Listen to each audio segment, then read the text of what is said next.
So Elijah. Now, Elijah, we know so much about Elijah. If Elijah was on Facebook today, and he had his status on Facebook or social media, it would be like, wow, at my words, kings trembled, rain stopped, a jug of water never ran dry, a boy was raised from the dead, fire fell from heaven, revival broke out, hundreds of idol worshippers all died. It would be all the amazing things. But you know something? When I read about Elijah for many, many, many years was totally unknown. And he was a person just like you and me. We often get the person's highlight reel and we think, oh my goodness, they're so amazing. If I was to speak to you and say Noah, you would be like, wow, yes, he built an ark. Or I said Moses, yes, he led a nation. Or Esther, wow, she saved her nation. And I told you people like that. But behind those highlight reels, Noah spent 100 years building that boat. No one knew him for 100 years. Abraham fathered a nation, but for 100 years, he couldn't have a baby. Moses led a nation out, but for many years he was living in a desert place and nobody knew who he was. He was an outcast. Esther was orphaned as a child. Who thought that anything would come of Esther? When her parents died, she was given to her uncle. Who knows what was going to happen to her, but she saved a nation.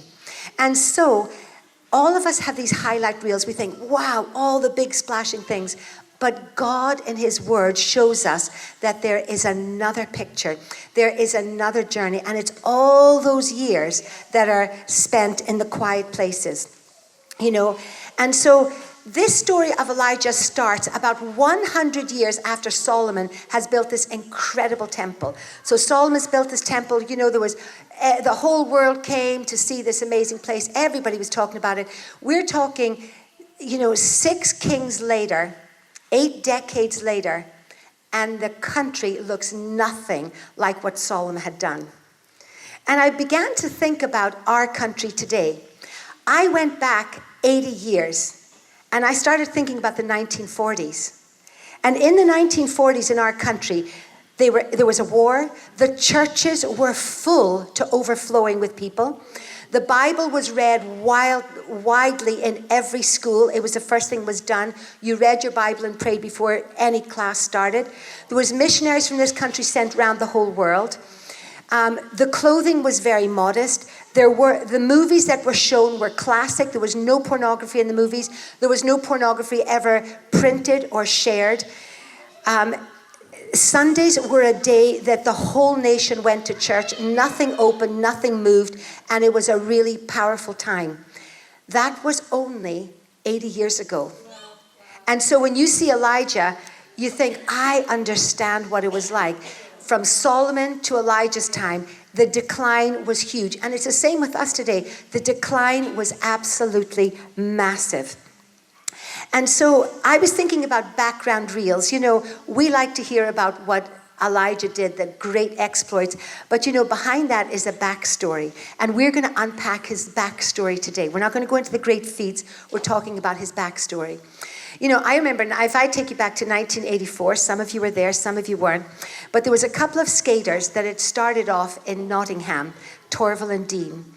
And they were just absolutely incredible. They won the Olympic gold medal with their dance bolero. It went around the world. Everybody tuned in and watched it. It was incredible. But their background story was she was an insurance clerk for many years. He was a policeman. And nobody saw them at 4 o'clock in the morning when they would get up with their rucksacks, catch the early bus to go to the skating thing and to learn how to skate before Nottingham woke up. Then they would go to their jobs. You see, there's years and years and years of graft. We love the gold medals. We love all the amazing things that happen. But it's all those years of learning and graft that happens. In the story, in the book we're looking at, it was Priscilla Shira gives a really good example. She has a picture of a ballerina, and on one foot there's a beautiful satin slipper. You know what a ballerina's like, beautiful pointed toes. But the foot beside it is her ballerina slipper unmasked, and you see nails that have been broken, curled up knuckles, scars from damage. And you see, we all love to see the ballerina slipper. We all love to see the beautiful dancing that goes on, but we forget about the hard graft that goes behind it. There go my glasses. So today, we're going to look at the backstory. So Elijah, where did he come from? Elijah came from a place called Gilead.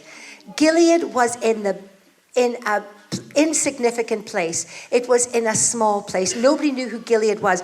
Interesting, hundreds of years later, people said that about Jesus. What, Jesus? Nothing good comes from Nazareth. Jesus came from a very small, insignificant place. And Elijah was the same. He came from a small, insignificant place called Gilead. I love the fact that his parents called him Elijah. He obviously had godly parents, and these godly parents named him Elijah. Elijah means follower of God. So as they name their little baby, they're in this culture where everything is falling apart, and they're choosing to say, you, my son, my little baby, are going to be a follower of Yahweh. You're going to be a follower of God. So they have pronounced this on him. And he is growing up in this place where nobody sees him. His parents are instructing him. It doesn't even mention in the Bible what tribe he was from. So interesting, because the Bible's full of genealogies and how important your past was, but nobody even mentions his past. And so he is a follower of Yahweh. He lives in a place called Gilead, which is in a mountainous area. It means rocky or rugged. He lived an unpolished life in an uncivilized place, and it was remote from everywhere. The wonderful thing about this remoteness was that he wasn't tainted by what was going on in the main cities. He wasn't tainted with all the idol worship. He was living this life remotely with his mom and dad. Kind of reminded me of the Amish people, you know. They kind of live in America with all the technology, but they live in this little remote place, don't they? And they have their own little world. And that's where he grew up. Another illustration I was thinking of, was when Ian went to university. And Ian came from a little town called Fraserburgh. And he went into university. There was him and his two friends went to medicine that year. Started medicine course. They came from Fraserburgh. And Ian says he felt so insignificant, so small. In his university year, there was maybe 100 and so people. I can't remember. It was a large class. And when you spoke to them, they had gone to private schools. They spoke about the schools they went to, the private schools they went to. They spoke about their dads and their mums and their aunts and uncles. They were all doctors. They'd come from a line of people. Ian came from a little working class home, and his parents didn't even own their own house. They were in a council house and went to a comprehensive. Can you imagine how insignificant you feel? But you know, God doesn't need you. God's not impressed with where you've come from. He wants to see something else.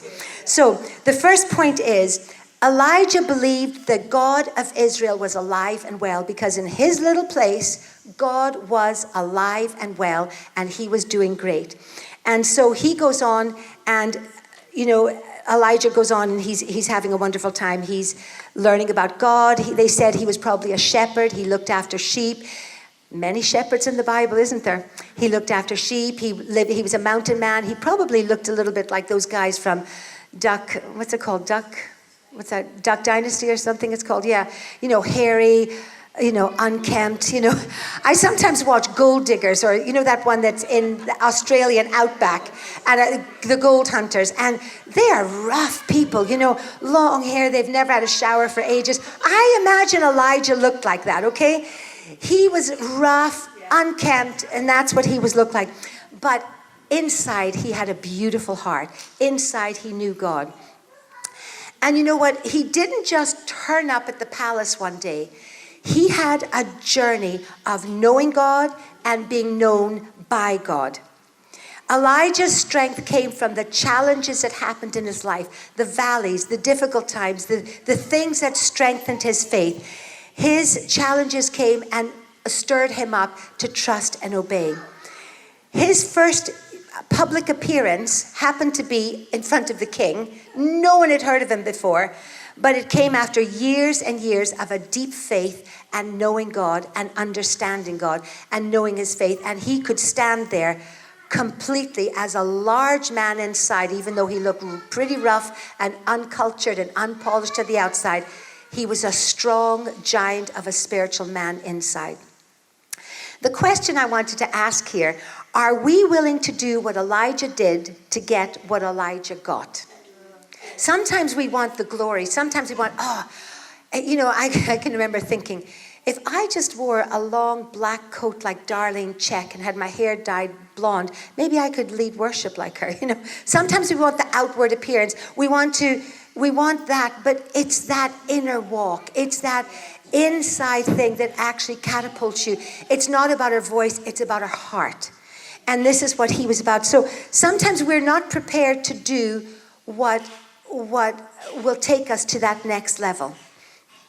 We want the faith, we want the courage, we want the boldness, we want the holy conviction, we want the fullness of His Spirit, we want to have the power and everything. But these things only come from a life of devotion, a life where we are with the Lord in every single area. James 1 verse 12 says, "Blessed is a man or woman who persevered through a trial, for once he has been approved, he will receive the crown of life which the Lord has promised to all of those who love Him." And so Elijah was just like one of us. We're insignificant people. We're people that, have lived insignificant lives, but God can do the most incredible things with us.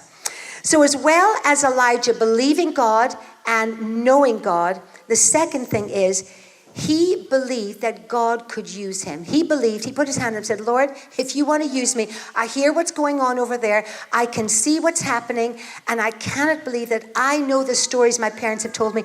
I know that only 80, 90 years ago, there was a temple made and everybody worshiped, and I'm hearing awful things are happening. I'm hearing there's idols. I'm hearing there's idolatry. I'm hearing that there's a law now forcing people. And I believe that you could use me. And if you will use me, Lord, I will go." That's the second point. That are we willing to yield to the process? We sometimes want the big thing. Oh, I could easily stand up and speak. Oh, I would love to be a missionary. Oh, I would love to do this. But there's a long process that goes beforehand. And I just want to speak to you. Remember the little ballerina lacing up her beautiful satin slippers? But before that is a dark room of development. It is all those hours of sacrifice, of getting up, of pushing through the pain, of doing all sorts of things, missing out on many, many fun things in order to do the sacrifice. The process of developing in God's economy, and this is how I see it, it's not the instant gratification. It's not a microwave meal. It's a slow cooker meal, okay? A microwave meal, you literally pop it in. It takes no effort. You press a few buttons and out comes the meal. But when you look at a slow cooker, you put in all the ingredients and it slowly, slowly matures and it slowly cooks and it takes hours and hours. And when it comes out, it's healthy and it's sustaining. And that's what the process of being in God's kingdom is like. So I'm just going to read a few things here, the process of development in God's economy. It's a dedicated time. It's having a devotional life. We cannot expect God to do great things in us if we're not committing to reading His Bible and praying. I was talking to somebody who knows of the Queen very well, and he said to me, apparently since she was a young girl, she spent a half an hour every day reading her Bible. Someone else was talking to Ian, who knew the Queen well, and he said her knowledge of the Psalms was unbelievable. She had memorized many of the Psalms. That didn't just happen. That wasn't someone whispering in her ear, "This is a good thing to say." That was years and years. So that when she was able to stand up in her Christmas broadcast, it was natural to stand and take a stand because she was talking from a personal faith. Never, ever underestimate the quiet time and devotional life with Jesus. Devoting your talent and treasures for His purpose and serving. Many of us have talents and we use them in our workplace. We use them, doing other things and getting paid for other things. We are not using them in the house of God. He sees how we use and serve Him. Prioritizing what the world mocks and minimizes. We have kingdom culture. The world isn't interested. They'll say, "What do you do in your day off? Would you serve in a coffee shop? Do you get paid for it? No, I love to, I like doing it. And I don't like to say it too much because they don't understand it. They don't understand that culture of wanting to serve. We are following Jesus. He said it's better to serve than to be served. So when you're serving and using your talents for him, we're just following what Jesus has asked us to do. Sacrificing our own ambitions and desires. Not my will, but your will. Frequently being marginalized. How many times have you been in a situation and you feel marginalized, you feel got at, people are laughing at you? That's okay. That's okay. I've been in situations where people have kind of mocked different things and said things. I thought, okay. You've had your say. I don't mind. This is a small, tiny bullet I'm taking for Jesus. There's people around the world in the persecuted church that take massive, massive hits for the Lord. So it's small to be a little bit marginalized. We remain in the world, but not of the world. Spend your quality time, I mentioned that, standing on the Word of God and believing the Word of God, that happens in the process of development. Reading His Word, getting His Word into you, believing His Word, quoting His Word, focusing His Word, setting your radio to listen to UCB, watch what you listen to, let the Word of God go in and penetrate, and praying bold and dangerous prayers. And those are the things that happen in the quiet moments of that process with God. And I just wanted to put a little warning here as a sidestep. Can we be careful that we don't put people on pedestals? Very easy in this day and age where celebrity culture is here to and admired, that we don't look at Christians and put them on such pedestals. It's very easy to read and go, wow, he's my hero. I want to just be like him. I want to just be like her. You know what? God isn't impressed with those kind of things. God isn't impressed with all those things. Let's not put him on a pedestal. It says in James 5 verse 17, the earnest prayers of a righteous man or woman has great power and produces wonderful results. Then it says, Elijah was as human as we are, and yet when he prayed, God heard him. And I think it's very careful. Social media puts people on pedestals. We put people on pedestals by just constantly following them and thinking, I like what they're wearing and things like that. That's just not impressive, okay? Don't put people on pedestals. Be really careful. Elijah was just like us. We're going to find out through this study that he was hungry, tired, and irritable. He had physical needs just like we do. He was discouraged and despondent. He had emotional and well-being issues. He had mental issues that he really struggled with, just like we do. He was very doubtful and insecure. He really lacked self-belief sometimes. He lacked confidence sometimes. He doubted his faith, just like we do. And the difference is, Elijah was an ordinary man who intersected and collided with a supernatural God. And that's the difference with all of us. We are ordinary, insignificant people, but when we come alongside God, when we partner with God, we can do great things, not because of who we are, because of Christ in us. And I think a few points before I get to my third point, I just wanted to mention. This is what I love, and I want to encourage each of you in here, because many of you in here will be like, well, it's okay for them. I'm not confident. Or it's okay for them. I can't speak. It's not about that. It's about baking a meal and giving it to somebody. It's about knocking on your neighbor's door and being kind. It's the small acts that the Lord sees, that the Lord uses. And this is what I want to say to you. Elijah's limitations and emotional quirks and his emotional instability did not scare God from using him. His weaknesses did not disqualify him from being used by God. God used all of his weaknesses and he crafted them into his perfect plan. Your weaknesses can be the very thing that is attracted to other people. People look at your weakness and think, well, if they can do it, then I can do it. Because you know, if we put people on pedestals and we are so aloof, people will not be attracted to that. They won't be able to identify themselves. People identify, when they see your weaknesses, they identify their weaknesses and they feel encouraged that they can be used. God didn't ignore his problems, he worked with his problems. So don't hide from your humanity. Don't use your weaknesses or your excuses as excuses for not being used by God. So the third thing, so he was willing to be used by God. He was also trusting, and he was saying, yes, I believe God is alive and well. And the third thing is, he believed in God's power. He fully believed in God's power.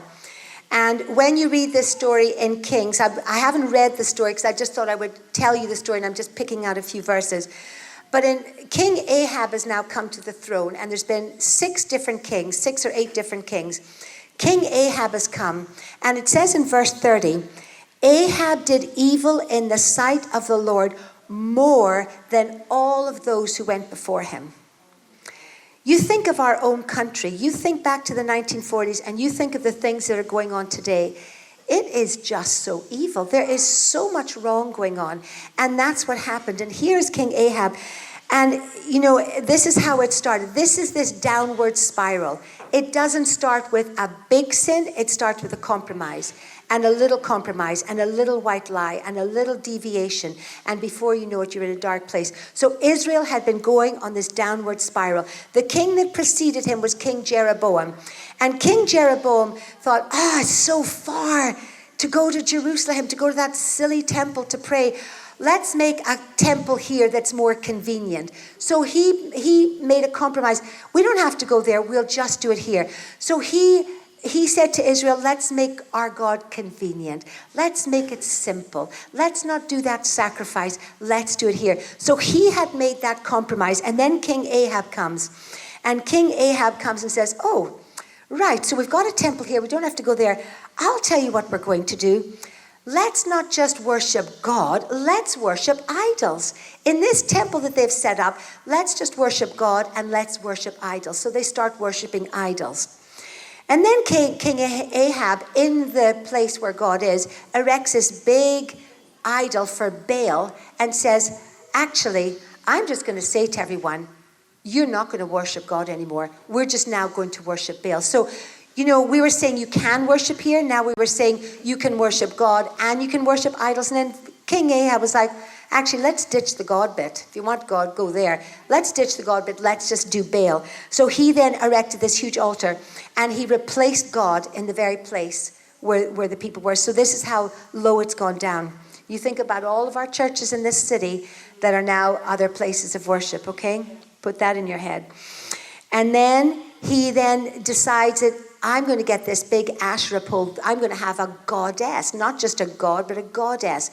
So he brings that there. He also then decides he's going to take a pagan wife called Jezebel, who actually influenced a lot of these decisions he made. And he marries her as well. And then he then decided, you know what? I'm going to punish you. It's actually criminal to worship God. So if I catch anybody worshiping God, that's it. You're going to die. You see all these compromises? And suddenly, this is gone. And suddenly, only a few decades ago, Israel was this godly nation. And suddenly, it has fallen into this demonic, degenerate, and divided land where nobody worships and nobody does anything anymore. And so that is how things have gone down. So when I love this thing, and I think it's a great thing, when Israel was spiraling downward, God was stirring upward. Isn't that amazing? When everything is going down, God is stirring up. Elijah, your time is coming. Come on, Elijah. I have a job for you. And I just think that's very, very powerful. And you know, when we get discouraged in our country, when we get discouraged when we see the state of things, yes, the country is spiraling downwards, but God is stirring things up. Who is God stirring up in your neighborhood? Who is God stirring up to do something great? And I just love what God is doing. God was preparing this uncultured man, this man from the back of nowhere, this man that nobody had heard of before. God was stirring him, and he was building this righteous anger. He was growing a giant inside and thinking, you know what? I have had enough. And when God said, I'm going to use you, he was like, Lord, send me. I'm ready. And I want to ask you these questions. Have you gone through rough patches in the past? Have you gone through valleys, dry patches, and you think, what is in this for me? What is God doing?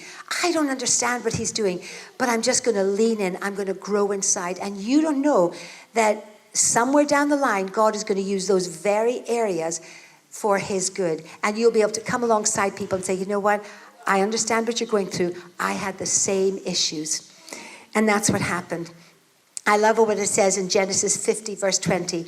What God meant, when Joseph speaks to his brothers, God meant it for good in order to bring about the present result. He said, what you've gone through, the famine, I know you've sent me here, but God has all the plans. So God is stirring up Elijah in this place.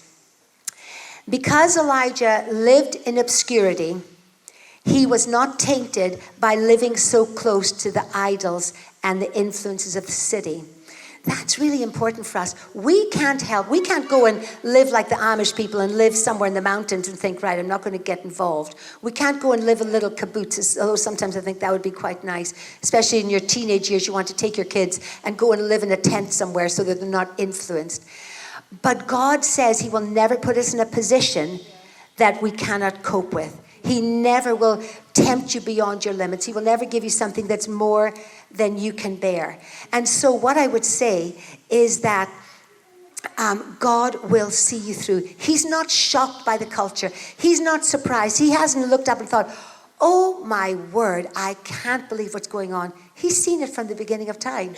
And he will provide a way for you to lean in and to raise your children. And another thing about Elijah, he was not dulled into spiritual apathy. There must have been people in the place near the temple that were like, oh, I remember what this was like. No, he didn't have that spiritual apathy.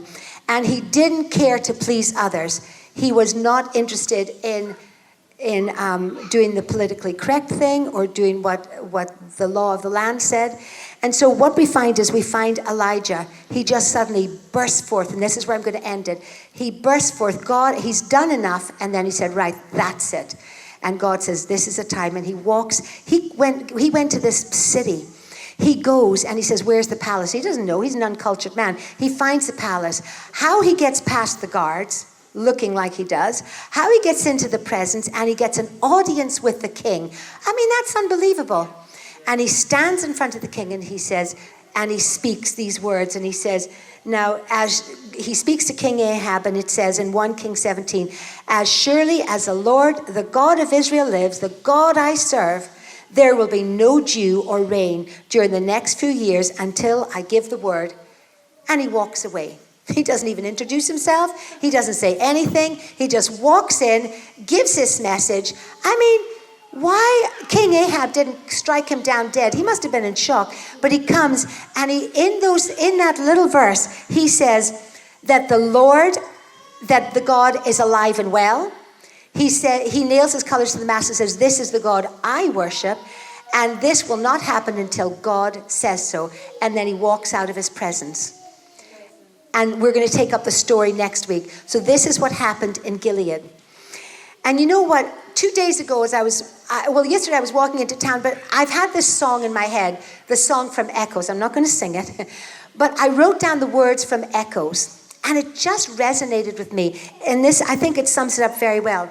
You know that song, I've got a feeling this darkness won't last very long. We sing that song, And the verse is, can you feel the winds are changing? There's a new day on the rise. The atmosphere is breaking as a new world comes to life. So we can encourage, we sing that in church, we're clapping, we're waving our hands, we're saying, yes, we are the change. We are the ones that are going to make a change. But these are the words I wanted to leave you with. We belong to the light when the night is at its darkest. Just hold on, for the dawn will soon arrive. And there were people in that area that were secret believers in God. The king had outlawed it. They knew that their temple was now full of idols, but there was people praying and saying, God, you can do something. And I just think they belong to the light. When the night is at its darkest, hold on, Elijah's coming. And he's going to be used. So on your tables are some questions. And these will just help you have a conversation around the tables. You don't have to, but just see what you've learned from today, because sometimes it helps to just talk about. I know with the Alpha, it helped us talking about things. So talk over these questions. We'll maybe pop them onto the chat so that people can see them online if they're following online. But I just want to encourage you, go back and read 1 Kings chapter 17 and see what was there. It's such a small thing. Elijah grew up in Gilead, and we've tried to unpack that, and then we're going to go through the different bits of his world. Okay? Thank you. I'll just leave you there.